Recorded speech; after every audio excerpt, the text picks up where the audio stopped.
Cái tính thiếu gia của Khương Chi Diêu lại nổi lên, hắn không chịu đọc sách, hắt mực lên mặt tôi, mắng tôi không thương tiếc, bảo tôi là đứa câm thối không cha không mẹ. Còn dám đòi gả Trạng Nguyên Lang, cũng không nhìn xem mình có xứng không. Tôi sợ hắn lại đi chơi bời, làm phu nhân nổi giận, đành phải đi từng tử lâu tìm hắn. Tuyết Linh thật là tiện. Khương Thiếu muốn vứt nàng đi, đã chuốc say rồi đẩy vào phòng người khác. Nàng tỉnh dậy lại không khóc không gào, như không có chuyện gì xảy ra. Tiếc là biểu ca của ta không thèm con Á Ba đó, một sợi tóc cũng chẳng đụng. Ha ha ha ha ha ha.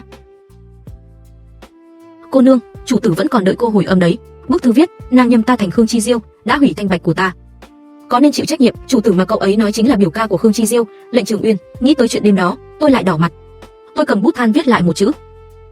Khương Chi Diêu chuốc say tôi rồi đẩy cho người khác chỉ vì một câu đùa của người trong lòng hắn. Khương Triệu suốt ngày bảo Tuyết cô nương yêu chàng, em không tin. Phụ nữ chúng ta xem trọng nhất là thanh bạch.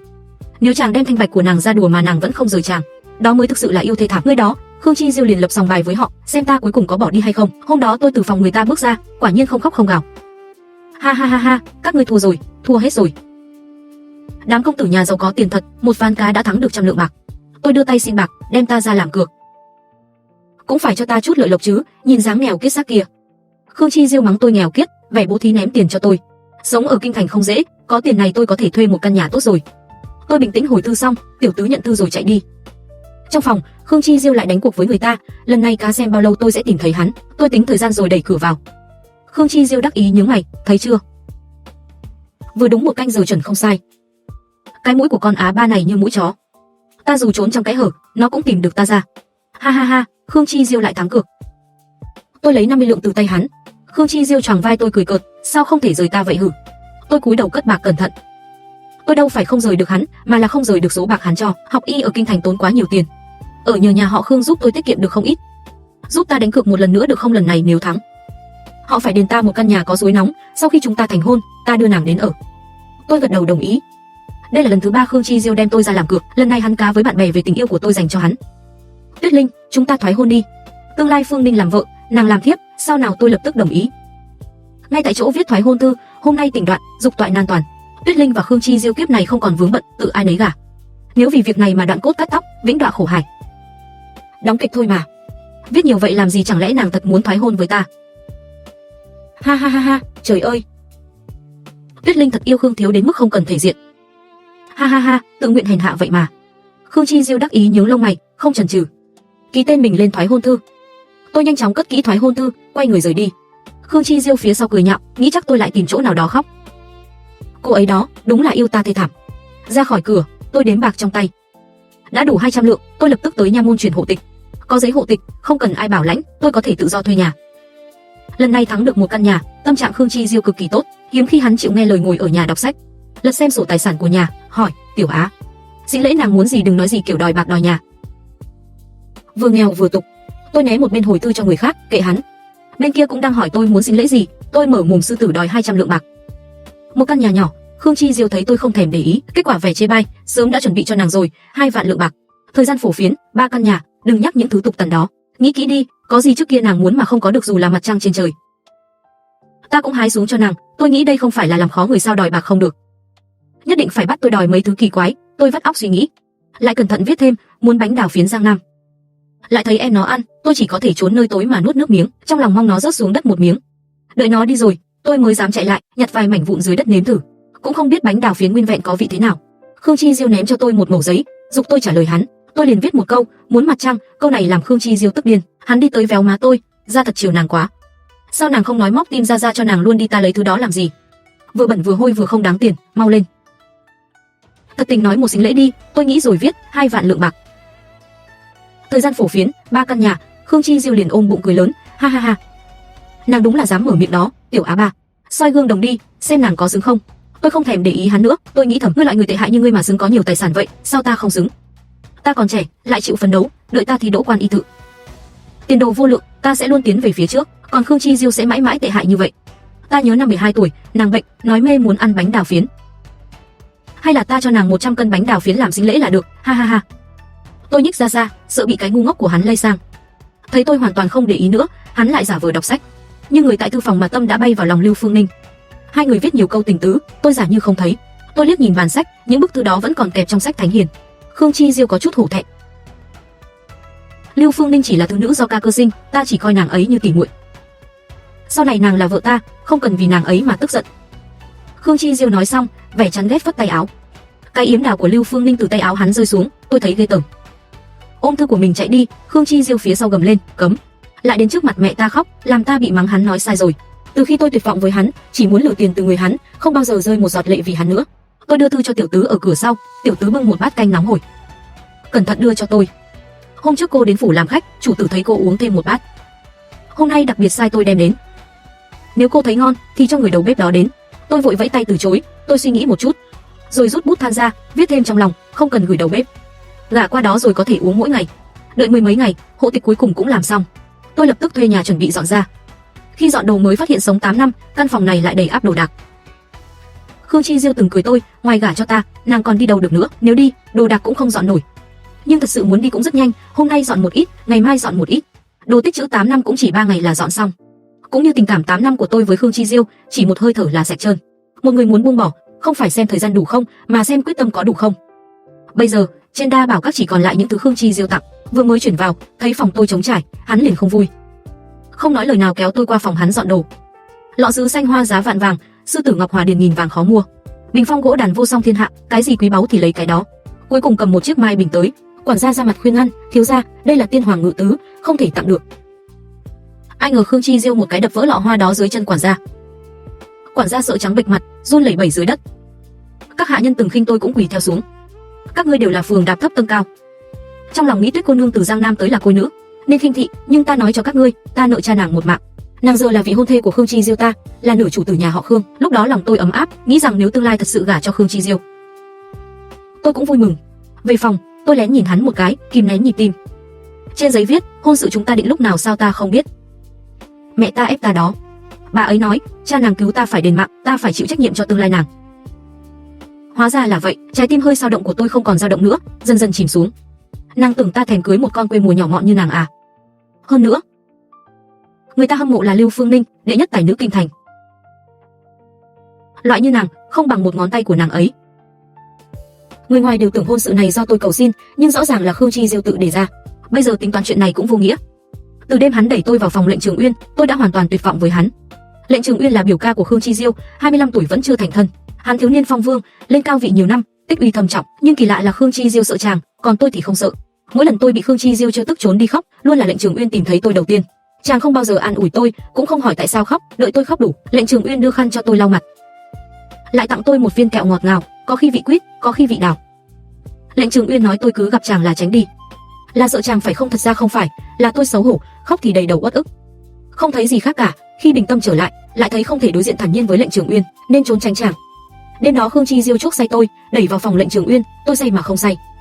Tôi lặng lẽ nhìn bóng lưng Khương Chi Diêu rời đi, hắn tới cửa, bước chân dừng lại, "Tiểu Á Ba, không sao đâu. Biểu ca sẽ không động vào nàng đâu." Cửa đóng lại, nước mắt tôi cũng cạn rồi, tôi biết từ giờ trở đi, Khương Chi Diêu trong lòng tôi đã chết. Khương Chi Diêu luôn nghĩ rằng dù hắn làm gì, tôi cũng sẽ tha thứ. Hôm đó trong phòng Lệnh Trường Uyên, tôi đã làm nhiều chuyện hoang đường. Trên giấy cạnh gối ghi chữ viết lộn xộn. "Xin chàng cho em nghiên cứu một chút, em xin chàng." Em chỉ sờ một cái, sờ xong có thể xem một chút không, tôi xấu hổ muốn chết. Lúc đó tôi đã hồ đồ rồi, ở y quán, vị đại phu dạy tôi thấy tôi xấu hổ khi xem thân thể đàn ông. Mắng tôi không thành đại sự, nói y giả phụ mẫu tâm. Đàn ông phụ nữ trong mắt thầy thuốc đều như nhau, nếu không vượt qua được áp lực xem thân thể đàn ông, thì mãi mãi không thể trở thành một y giả đủ tiêu chuẩn. Đêm đó tôi mượn hơi men, đưa ra yêu cầu hoang đường này với Lệnh Trường Uyên. Chàng có thể bị tôi quấy mãi không còn cách, đành đồng ý. Tôi tỉnh lại xấu hổ muôn cùng, sợ chàng coi tôi là kẻ phóng đãng lăng nhăng, liền mượn cớ nói tại say nên nhận lầm chàng thành Khương Chi Diêu. Lệnh Trường Uyên thần sắc lãnh đạm, cũng không hỏi gì thêm. Ngoài cửa Khương Chi Diêu đã tới tìm, "Đừng nói nhảm, biểu ca ta sao có thể nhìn chúng con Á Ba đó, Tiểu Á Ba chắc chắn sẽ tha thứ cho ta. Các ngươi thua cược rồi, chuẩn bị xuất bạc đi, đừng hỏi nó khóc nữa." Tôi lắc đầu, với một người đã chết tâm, sẽ không còn rơi lệ vì họ nữa. Vậy thì cân nhắc gả cho ta đi, bổn vương giữ thành bạch 25 năm. Tất cả đều hủy trong tay nàng, nàng cũng đừng trách ta không kìm được. Đây là lần đầu trong đời ta bị một người phụ nữ chạm vào, nàng dù sao cũng là y giả, hay là trần trị cho ta xem đây là bệnh gì, tại sao bị phụ nữ chạm vào liền. Tôi không thể nghe được nữa, bịt tai chạy ra ngoài. Đúng lúc đâm vào lòng Khương Chi Diêu, ha ha ha. Thấy chưa, Tiểu Á Ba của ta đó, yêu ta thê thảm. Các ngươi thua rồi. Tôi liếc thấy Lưu Phương Ninh, trong mắt thoáng tia bực dọc, có vài ngoạn khố nhìn hắn như nhìn thằng ngốc. Mà Khương Chi Diêu lại vô tri vô giác, vẫn vui vẻ thu bạc. Giờ đồ đã dọn xong, ở nhà Khương chỉ còn lại một việc cuối cùng. Tôi đang điều dưỡng cơ thể cho phu nhân, theo dõi bà ấy uống hết liệu trình cuối cùng, là tôi có thể hoàn toàn rời đi. Phu nhân biết chuyện tôi và Khương Chi Diêu thoái hôn, Khương Chi Diêu quỳ ở từ đường, bị phu nhân đánh đến rách da rách thịt. Tôi bước nhẹ đến, khoác tay phu nhân, lắc tay bà. Giả vờ tội nghiệp nhìn phu nhân, nếu không phải Linh Nhi cầu xin, ta nhất định đánh chết tên nghịch tử ngươi. Vẫn là tiểu Á Ba thương gia, yên tâm. Đợi ra chơi đủ với Lưu Phương Ninh sẽ về cưới nàng. Sau khi chúng ta thành hôn, cả người và lòng ra đều giữ cho nàng. Tôi liếc thấy trên cổ hắn vết răng cắn của Lưu Phương Ninh. Trong lòng nghĩ, thôi đi, tim thì thối, người thì hôi, ta đâu phải kẻ thù đồ phế thải. Bỗng thấy hai chúng tôi đứng cùng nhau, tưởng tôi đã tha thứ cho Khương Chi Diêu, nên bà ấy tha cho hắn. Phu nhân phải tới cửa hàng ở Giang Nam kiểm sổ, mấy tháng mới về được. Trước khi ra cửa, tôi giục phu nhân uống thuốc, lại đưa bà mấy gói thuốc dự phòng. Vẫn là Linh Nhi tâm lý, ta uống thuốc con cho cơ thể đỡ hơn nhiều. Ta nói cho con biết, năm nay con nhất định thi đỗ quan y tự. Nhắc tới quan y tự, lòng tôi tối sầm, thi 2 lần đều rớt. Tôi có chút tâm cho ý lạnh, mà Khương Chi Diêu lại mở miệng kích tôi. Lưu Phương Ninh thi 1 lần là đỗ, ta thấy nàng đúng là loại tầm thường. Cũng không cần ngày đêm thắp đèn phí nến phí thời gian nữa, gả cho ta làm thiếu phu nhân, luôn thoải mái hơn kiếm chút bạc cực khổ. Tôi ghét lời hắn nói khó nghe, dữ dội đạp hắn một phát. Ha ha ha, Khương Chi Diêu vẫn cười, nghe tên Lưu Phương Ninh liền ghen với ta, tinh khí ngày càng lớn. Đúng là một kẻ tiện nhân lớn đáng đời, bên ngoài bị lừa mất mấy nghìn lượng bạc. Tôi sẽ không như xưa giúp Khương Chi Diêu mưu lực lấy lại bạc nữa. Hắn sớm muộn sẽ làm khuynh gia bại sản cả nhà họ Khương, tôi nghĩ vậy, rồi quay người sang xin bạc hắn, ghen rồi, đưa tiền. Khương Chi Diêu tiện tay nhét cho tôi một tấm ngân phiếu, hắn vẻ chán ghét nói: phàm phu mê tiền, cưới loại như nàng, sau này có ngày khổ sở. Đến viện chúng tôi vào lấy đồ còn lại, đeo vào tay này. Hắn nhìn vào trong phòng một cái, sửng sốt, đồ đạc đều dọn đi rồi. Vở kịch thoái hôn này diễn cũng quá đầy đủ, cũng được. Đỡ phải nghi ngờ chúng ta lập kế lừa họ. Một thời gian nữa, ta đón nàng về. Khương Chi Diêu đích thân tiễn tôi ra cửa, đúng lúc xe ngựa phu nhân chưa đi xa. Khương Chi Diêu chợt hiểu ra, hi hi trêu chọc tôi. Bị ta bắt được rồi, nàng định đi Giang Nam theo mẹ ta, rồi làm trò bỏ nhà ra đi, để ta phải lo cho nàng phải không? Tiếc là nàng bị bản thiếu gia ta nhìn thấu manh mối rồi. Nếu tôi biết nói, tôi nhất định nói với Khương Chi Diêu một câu, ngươi có lúc đúng là ngu đến nực cười. Tự cho mình là đúng đến mức tuyệt vọng. Tôi nhìn hắn một cái, kiên định quay người rời đi. Lần biệt ly với Khương Chi Diêu này sẽ không còn gặp lại nữa. Đến góc phố, có người đã đợi tôi từ lâu. Một tay đỡ tay ngại tôi, một tay kéo lấy tôi. Ngày thành hôn định vào mùng 8 tháng 6 được không? Hôm đó quan y tự công bố bảng, nàng nhất định đỗ. Chúng ta nhân chuyện hôn sự náo nhiệt một phen, mở tiệc thiết đãi toàn dân để chứng kiến vinh quang của nàng. Lời chàng nói chắc nịch, như thể không bao giờ nghi ngờ tôi rớt bảng. Lệnh Trường Uyên bàn về hôn kỳ ra vẻ rất bình tĩnh, nhưng tôi từ đường quay hàm căng cứng của chàng, nhìn thấy sự khẩn trương. Chàng sợ tôi từ chối. Khương Chi Diêu là tên tự đại đó, mở miệng ngậm miệng đều là sau khi thành hôn. Sao có thể chắc chắn đến mức coi tôi là vật trong túi thôi? Sau này không nghĩ tới hắn nữa. Tôi nhón chân, hôn lên má Lệnh Trường Uyên, mỉm cười với chàng, gật đầu thật mạnh. Tốt. Mùng 8 tháng 6 thành thân, Khương Chi Diêu ở ngoài chơi vui vẻ nửa tháng. Dù không về nhà cũng không ai tìm, đuổi theo được Lưu Phương Ninh, hắn phát hiện cũng chỉ vậy thôi. Trước đây chỉ vì nghe bạn bè kích mà nhất định phải đuổi cho được nàng ấy ư? Kỳ lạ thật, Tuyết Linh ở bên ta 8 năm, sao lại không thấy chán nàng? Khương Chi Diêu thấy mình lần này thật đã chơi đủ rồi, nói một câu, sau này sẽ không đến nữa. Đừng quên, mỗi tháng phải đem tâm đắc y học của Tuyết cô nương trộm cho ta xem. Nếu là trước đây, Khương Chi Diêu sẽ không do dự đồng ý ngay, nhưng giờ trừ Lưu Phương Ninh ra. Mẹ ơi, Tuyết cô nương rớt bảng 2 lần chẳng phải đều vì bà sao? Sao giờ còn giả vờ thâm tình nhắc đến chuyện này? Khương Chi Diêu hơi bực bội, có thể nói bất cứ chuyện gì hắn cũng có thể bộc bạch trước mặt tôi, duy chỉ có chuyện này, hắn không dám nhắc đến. Lần đầu tôi rớt bảng, là hắn cố ý bỏ thuốc vào bữa sáng của tôi, hại tôi đau bụng không thi tốt. Lúc đó hắn nghĩ rằng nếu tôi thi vào quan y tự, chắc chắn sẽ bận đến mức không có thời gian, có khi còn bị phái ra ngoài. Hắn không muốn tôi rời xa hắn. Lần thứ 2 tôi rớt bảng là vì hắn dùng tiền đổi danh ngạch của tôi cho Lưu Phương Ninh. Hắn chỉ nghĩ Lưu Phương Ninh cần danh ngạch đó hơn tôi. Nàng ấy bị thứ mẫu hành hạ, không nơi nương tựa, nếu được làm y quan, cuộc sống sẽ khá hơn nhiều. Còn tôi có hắn che chở, bất cứ lúc nào cũng sống tốt. Nhưng khi hắn thấy tôi lại rớt bảng, nhốt mình trong phòng 3 ngày 3 đêm, không ăn không uống, vẻ tuyệt vọng đó, hắn lần đầu thấy hoang mang. Chỉ là rớt bảng thôi mà, sao lại làm đến mức độ đó? Chẳng lẽ làm một y quan nhỏ lại thoải mái hơn làm thiếu phu nhân sao? Dù hắn dỗ dành thế nào, tôi cũng không thèm để ý. Cuối cùng vẫn là biểu ca nghĩ ra cách dụ tôi ra ngoài, lấy lý do mẫu phi ho mãi không khỏi. Biểu ca mời tôi tới vương phủ trần trị, tôi lập tức chẩn đoán ra được điểm mấu chốt. Trước sau đến 8 vị thái y mà không chẩn đoán được bệnh mẫu phi, chỉ có nàng một lời nói trúng, đủ thấy y thuật của nàng tinh thâm. Tuyết Linh, tiếp tục nghiên cứu y đạo đi, một ngày nào đó nàng nhất định thành một thế hệ đại gia. Tôi chỉnh lại tinh thần, càng cần cù hơn trước. Khương Chi Diêu không chịu nổi cảnh tôi sớm đi tối về vất vả như vậy. Hắn không thương tiếc đả kích tôi. Nàng thật tưởng mình giỏi à? Thái y sớm đã chẩn ra bệnh căn của di mẫu rồi. Là biểu ca ta không chịu nổi vẻ chán nản của nàng, cho nàng một cơ hội mà thôi. Tuyết Linh à, đừng coi mình là gì cả.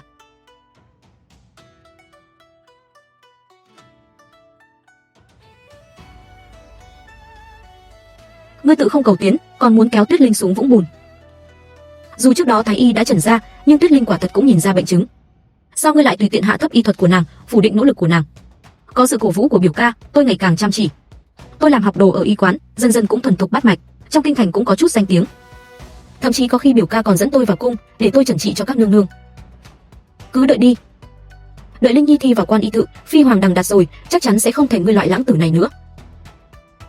Nghĩ tới lời phu nhân, Khương Chi Diêu có chút hoang mang, hắn vội vàng về nhà, định thắp đèn đọc sách đêm. Khoa cử và quan y tự thi cùng một ngày, công bố bảng cùng một ngày. Hắn sợ lần này không đỗ được, Khương Chi Diêu nghĩ. Nhưng hắn có thể tạo cho tôi một bất ngờ lớn. Người đâu cũng phải chuẩn bị thành hôn. Tiểu gia định thành hôn với khuê tú nhà nào vậy? Đương nhiên là Tuyết Linh. Tiểu phu nhân nhà họ Khương chúng ta chẳng phải đã thoái hôn rồi sao? Đó đều là đùa nghịch thôi, sao nàng có thể nỡ rời bỏ ta được? Hừ, hôn kỳ định vào mùng 8 tháng 6, đến lúc đó ra khoác áo đỏ. Dẫn đoàn đón dâu đi rước nàng. Ha ha ha ha.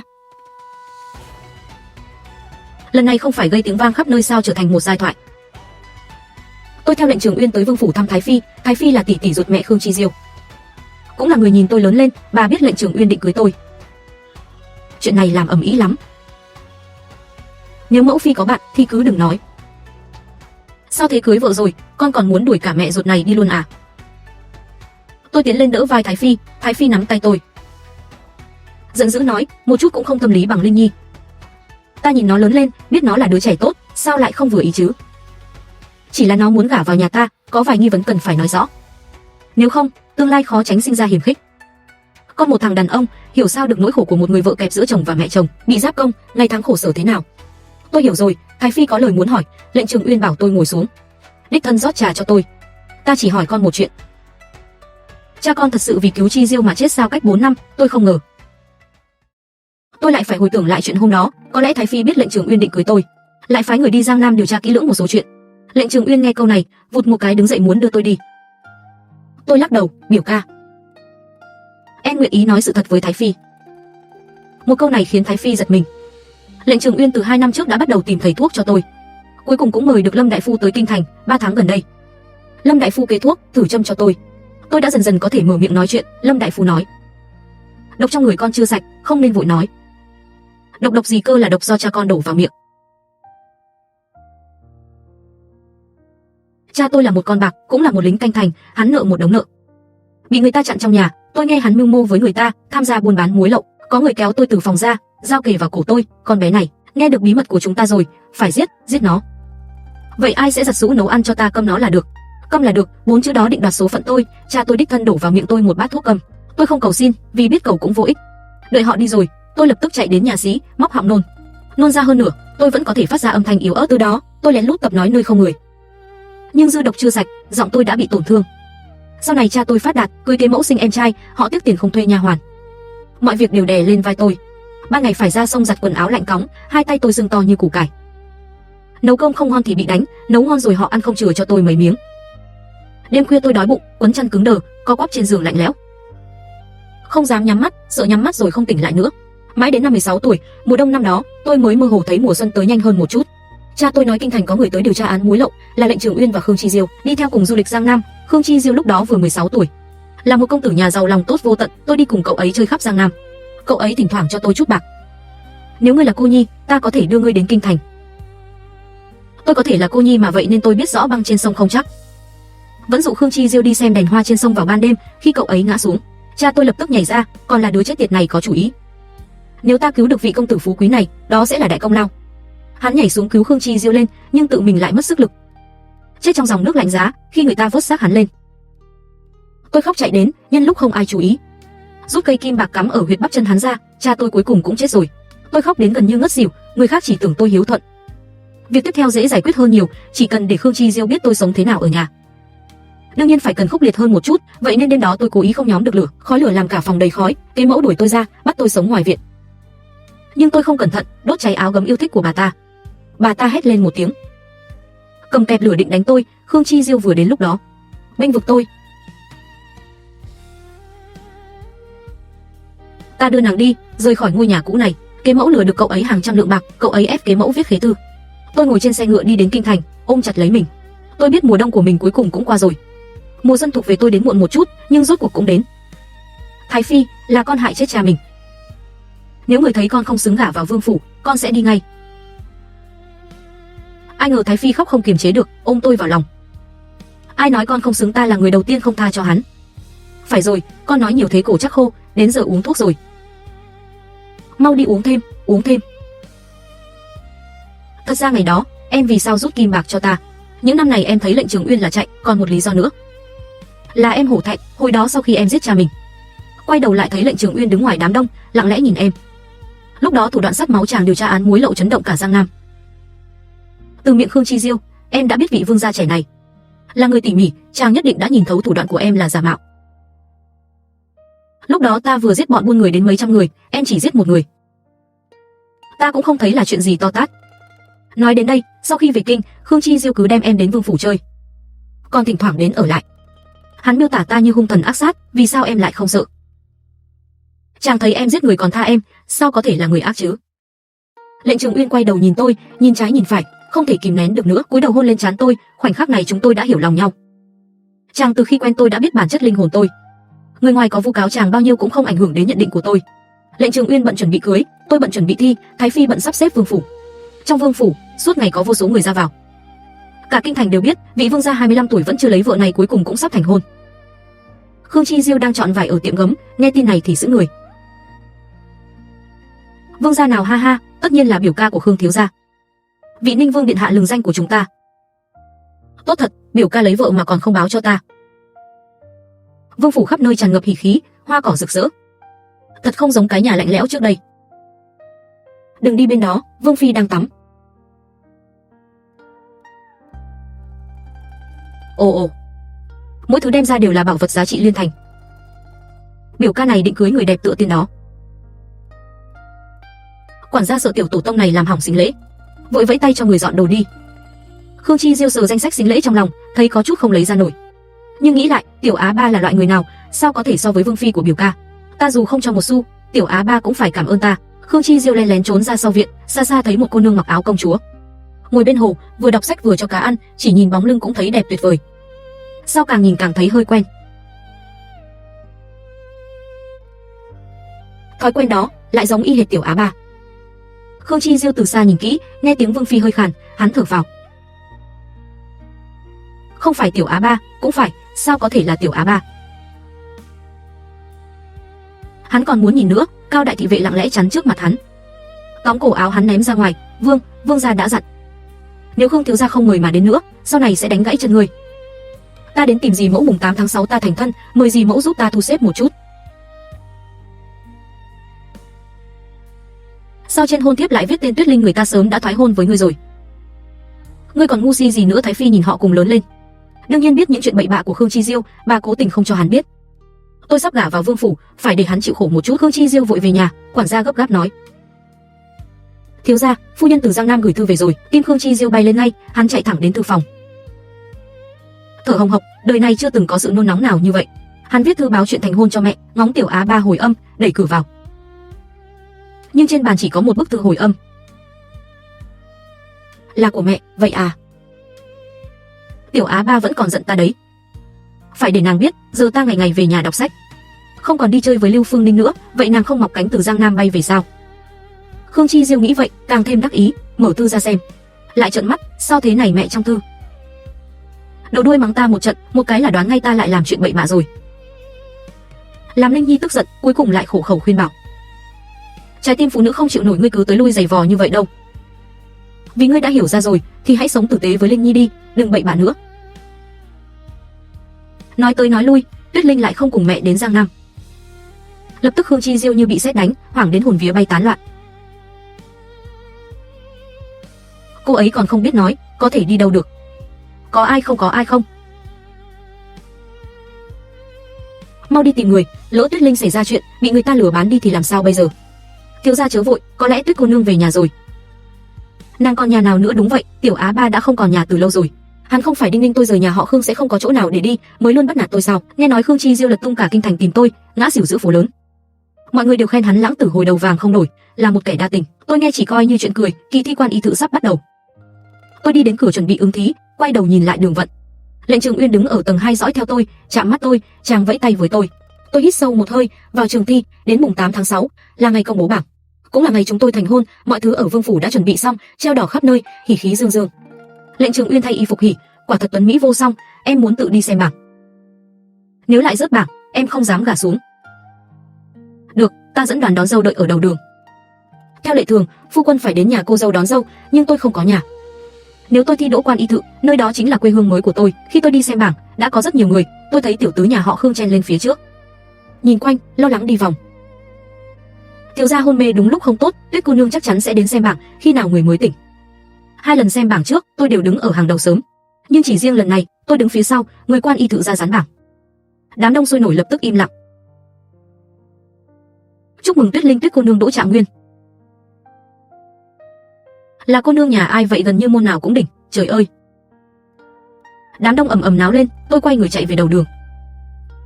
Lệnh Trường Uyên đứng ở đầu đường, chàng thấy tôi, bước lớn tiến tới, ôm chặt lấy tôi.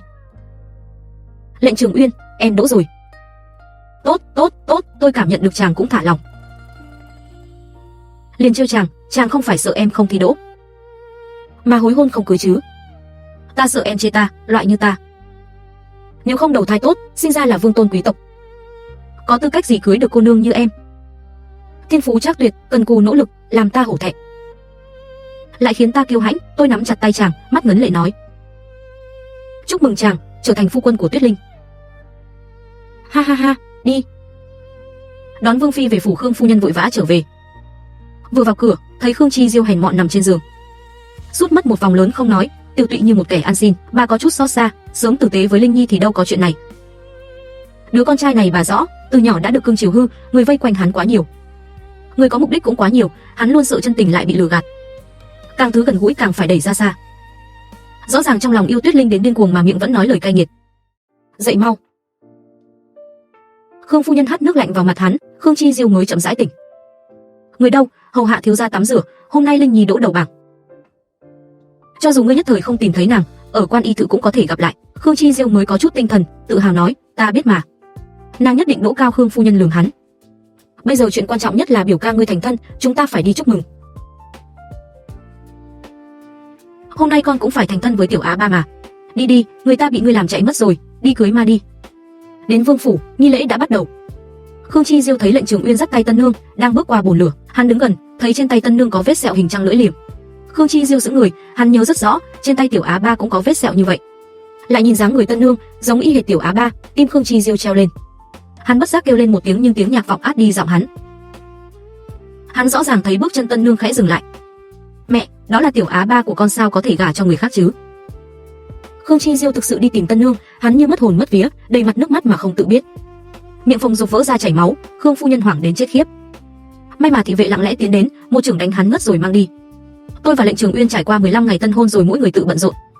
Chàng cai quản kinh kỳ vệ, mỗi ngày phải tuần phòng, phải tới đại danh kinh giao luyện binh, còn tôi mới vào quan y thự, mọi thứ đều phải bắt đầu từ đầu. Đỗ rồi không có nghĩa là có thể ở lại. Những người mới như chúng tôi, trong 1 năm phải tới các ty học tập, như thảo dược ty, châm cứu ty, thôi nã ty, vân vân. Chỉ khi đánh giá cuối năm thông qua, lấy được giấy chứng nhận y sư của quan y thự, mới thực sự được ở lại. Năm này, tôi bận tối mặt, khi đang sắp xếp y án với Đồng Liêu hạ giọng nói với tôi: nghe rồi chưa, Lưu Phương Ninh ở thảo dược ty dùng nhầm thuốc, hại Dung Tần xuống máu sẻ thai. Nàng ấy bị lôi đi đánh 30 đại trượng, gãy cả chân. Phương thuốc đó các thái y cũng đã xem, nói dùng thuốc rất bạo nhưng có thể có kỳ hiệu. Nhưng ai biết Dung Tần lại lén uống thêm chú Diên Hoàn, 2 loại thuốc tương phản. Tôi liếc thấy có bóng người ở cửa sổ, tăng hắng một tiếng. Mọi người vội ngậm miệng không nói nữa. Cấp trên bước vào, liếc tôi một cái, Điển Ngục Ty, mời cô đi một chuyến. Tôi bình tĩnh đi. Lưu Phương Ninh vừa thấy tôi liền hét lên: là cô ấy đại nhân, là cô ấy hãm hại tôi. Cô ấy nói gì tôi cũng một mực không biết. Điển Ngục Ty đau đầu. Quả nhiên là Tuyết cô nương, bình thường. Anh em mọi người tới khám bệnh bốc thuốc đều nhờ ơn cô rất nhiều. Không nên để cô đến nơi bẩn thỉu này, nhưng chuyện này phong ba quá lớn, không có cách nào. Phải làm theo trình tự. Tôi hiểu chuyện nói. Tôi và Lưu Phương Ninh trước đây vì chuyện Khương thiếu gia mà có nhiều chuyện không vui. Chắc cô ấy oán hận tôi nên mới vu khống tôi. Người Điển Ngục Ty ngại ngùng cười, Khương thiếu gia phong lưu chán đời, ai mà không biết. Hay là tôi khuyên cô ấy sớm nhận tội đi, người thẩm vấn đang mệt, ra ngoài nghỉ ngơi. Lưu Phương Ninh oán hận nhìn tôi nói, cô sớm biết tôi để Khương Chi Diêu trộm tâm đắc y học của cô, mới cố ý không nhắc về dược tính tương phản, muốn hại tôi. Không hiểu Lưu cô nương đang nói gì, cô vào quan y thự chỉ ngắn ngủi 2 năm, đã có thể dựa vào bản lĩnh của mình, được các phi tần hậu cung trọng dụng. Ai nghe cũng phải hâm mộ. Ha ha ha ha. Lưu cô nương, có lẽ phương thuốc đó vốn không phải của cô đâu. Cô chỉ nghe được từ vị đạt quan quý nhân nào đó, đúng lúc dùng tới. Tôi nói xong câu đó quay người đi, không lâu sau nghe nói Lưu Phương Ninh bị đuổi khỏi quan y tự, vĩnh viễn không được tuyển dụng, mà Khương Chi Diêu vốn sẽ tập tước, bị thánh thượng của trách. Phẩm hạnh không đoan chính, không xứng đảm đương trọng trách, tước hầu của hắn. Đương nhiên những việc này không liên quan đến tôi bận đến đêm khuya mới ra khỏi quan y tự. Lệnh Trường Uyên đợi tôi ở cửa, tôi đứng trên bậc thang không chịu xuống, chàng mỉm cười bước đến bế tôi xuống. Hôm nay đi Vĩnh An Hạc ăn hoành thánh nhỏ thế nào? Em cảm thấy mình là người xấu, dù sao thì Khương Chi Diêu cũng đã dẫn em ra khỏi vũng bùn, cho em một cơ hội sống. Nhưng em mãi nhớ thù hận hắn 2 lần hại em không đỗ, để hắn mất đi tước vị. Lệnh Trường Uyên đặt tôi xuống, nhìn tôi một lúc. Tôi né tránh ánh mắt chàng. Lệnh Trường Uyên ôm mặt tôi nói: vậy thì em, người xấu này, thực sự quá mềm lòng. Nếu ta ra tay, Lưu Phương Ninh đã chết trong đỉnh ngục tự rồi. Khương Chi Diêu sẽ bị lưu đày 3000 dặm. Nói chuyện nghiêm túc. Ta cũng nói chuyện nghiêm túc đây, phu nhân, người trí khác biệt, tự nhiên tránh xa, đôi khi chỉ cần xác định mình là chính nghĩa. Ra tay phản kích cũng không cần áy náy. Nếu em không đuổi Lưu Phương Ninh khỏi quan y tự, khó tránh ngày sau cô ta làm chuyện xấu lại quay sang vu hãm em. Khương Chi Diêu nếu thành tước vị, e rằng càng cảm thấy cầu mà không được, sinh ra ý định tiếp tục quấn em. Chỉ sinh ra vô số tin đồn, để mọi người chỉ thấy tình nợ của em, không nhìn ra bản lĩnh của em, sẽ hại nỗ lực nhiều năm của em đổ sông đổ biển. Tôi phải nói, lời này của Lệnh Trường Uyên đã an ủi tôi rất nhiều. Thật ra, ai có thể thật sự định nghĩa rằng việc mình làm là chính nghĩa, nhưng con người ở đời, sống ích kỷ một chút mới đi được xa. Ngày hôm sau phu nhân đến vương phủ tìm tôi. Bà Tiểu Tụy, đôi mắt đỏ sưng, cầu tôi đến xem Khương Chi Diêu một lần. Linh Nhi, con đi xem một lần thôi. Một lần thôi, vì Khương Nhi đi. Khương Chi Diêu vốn bị nhốt trong nhà, nhưng hắn nhảy từ tầng 2 xuống tìm tôi, gãy chân. Tôi thầm nghĩ, lời Lệnh Trường Uyên quả nhiên không sai. Tôi không thể để mình mắc kẹt trong chuyện này. Tôi đến nhà họ Khương. Khương Chi Diêu nhìn tôi đầy hối hận. Thật ra tôi không gặp hắn 1 năm rồi, đã không còn gì để nói. Khương Chi Diêu thấy thần sắc tôi lãnh đạm, mím chặt môi, nước mắt lan dài. Tiểu Á Ba, ta xin lỗi. Ta sai rồi, Khương Chi Diêu. Từng tôi đã thật lòng thật ý thích anh, sao có thể không thích cho được. Đêm mưa lớn anh treo đưa tôi đi xem cá bên hồ, hai chúng tôi ngẩn ngơ đứng đầu cầu, bưng một bát hoành thánh nóng. Mùa hè anh chèo thuyền đưa tôi đi hái củ ấu, giả vờ ngã xuống hồ dọa tôi, rồi từ trong nước ngoi lên, cầm sen cười toe với tôi. Sự tốt của Khương Chi Diêu với tôi là thật, sự tổn thương hắn gây ra cho tôi cũng là thật. Trong ký ức của tôi, chàng thiếu niên tươi tắn ngày ấy vẫn còn sống động, còn Khương Chi Diêu trước mắt thì mơ hồ mặt mũi. Khương Chi Diêu nghe vậy thở dài, đứng dậy run rẩy muốn lại gần tôi. Tôi nhìn anh ta rồi nói: hãy rời khỏi kinh thành đi, đừng để tôi nghe được từ miệng anh tên tôi nữa. Câu chuyện của tôi, đừng gặp lại nữa. Tôi đứng dậy rời đi. Nghe Khương Chi Diêu phía sau gào lên: nàng rời ta là vì Lưu Phương Ninh sao? Tôi thầm nghĩ, có lẽ đây chính là Khương Chi Diêu, đến nước này chỉ có thể nghĩ ra lý do nực cười như vậy. Tôi thật có chút hối hận đã đi chuyến này. Có lẽ Lệnh Trường Uyên nói đúng, ngày đó nên ác liệt một chút, để Khương Chi Diêu lưu đày 3000 dặm.